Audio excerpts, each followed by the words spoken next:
controversial theories, investigated now on BBC 4.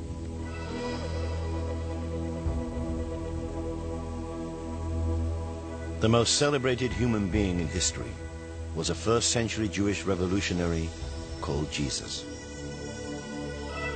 To his followers, he was the Son of God, with miraculous powers to walk on water, heal the sick, and even bring people back from the dead. According to them, he gave his life to save mankind. He was crucified and died. But on the third day, he rose from the dead and ascended into heaven. But throughout history, people have responded differently to this story. There have been those so inspired by the crucifixion that they wanted to share the experience. There have also been those who denied the resurrection and have themselves been executed for their beliefs. There have been heresies that suggest that Jesus was rescued from crucifixion and escaped to lead a secret life in southern France. And there have even been people convinced that Jesus survived and traveled to the mountain kingdoms of Kashmir, where he died at the age of 80. To try and solve this 2,000-year-old mystery, some of the most devout Christians and most expert scholars will suggest new ways of reading the Gospels and ask the question, did Jesus die on the cross?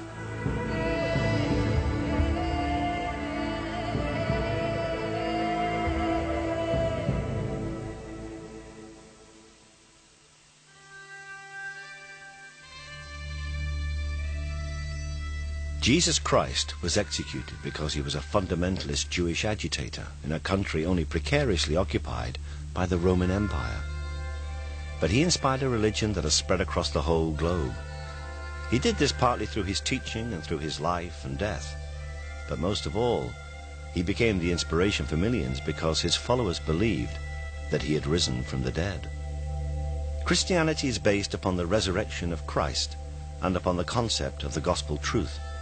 To question one is to question the other. Throughout history, the Church has treated these questions as heresy and persecuted those who asked them.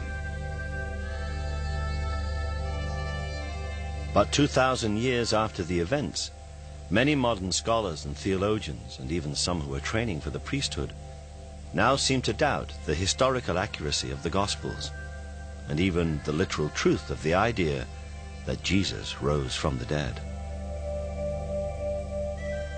Recently, I was teaching a graduate class, and 4 of the members of the graduate seminar are studying to be priests and ministers. And I asked them, do you believe this about the resurrection? And one of them, startled, said, well, no, but that's a secret.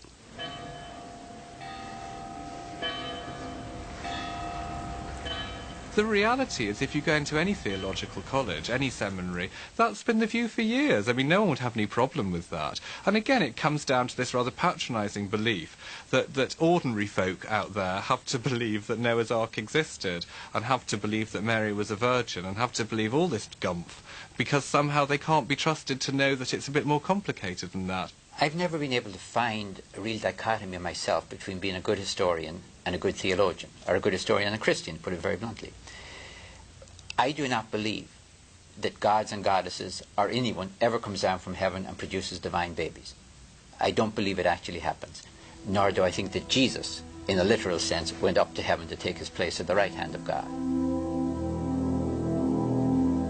But how has it happened that so many Christian theologians have managed to interpret the Bible in ways that would once have been seen as heretical? The most obvious reasons can actually be found in the original text themselves, in the 4 Gospels. I think all the Gospel stories or the Gospel accounts, they're something that's handed to us from childhood, really. So as we're sitting in our primary schools, we're told that it was Matthew, Mark, Luke and John, and they were 4 apostles, and Jesus did this and Jesus did that, and we see the pictures.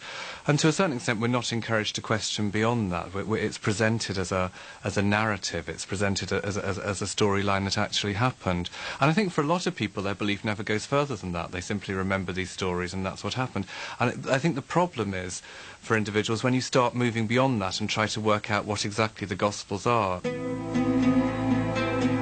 Almost all we currently think we know about Jesus comes from the four Gospels: Matthew, Mark, Luke and John. Even if they were the authors, Matthew and John were the only evangelists who were members of the 12 disciples, and therefore could have been witnesses to the events. Luke was a physician and a companion of St. Paul, and Mark was an interpreter who probably worked with St. Peter in Rome, and some say he may even have been St. Peter's son. These four Gospels were all apparently written between 40 and 100 years after the crucifixion.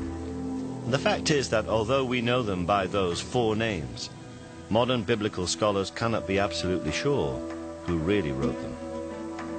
Originally, all these Gospels circulated anonymously. There were no names attached to them until almost 200. And the Christian theologian who came up with the idea of having a New Testament was roundly condemned as a heretic. I mean, I grew up Catholic, and we were always told not to read the Bible. It was dangerous. The priest would tell us what the Bible said. So we begin our Mass by thinking of the times when we've been unfaithful to the Lord, and we ask for his forgiveness. The reason that the priest would tell us what the Bible said is that the original texts are full of inconsistencies. Jesus said to them, "How many loaves have you?" 7, they said, "and a few small fish." For example, did Jesus feed 5,000 people with 5 loaves and 2 fishes, or 4,000 people with 7 loaves and a few small fish? Or did he, as is recorded in the Gospel of Matthew, do both of those things? They all ate as much as they wanted. And they So historically,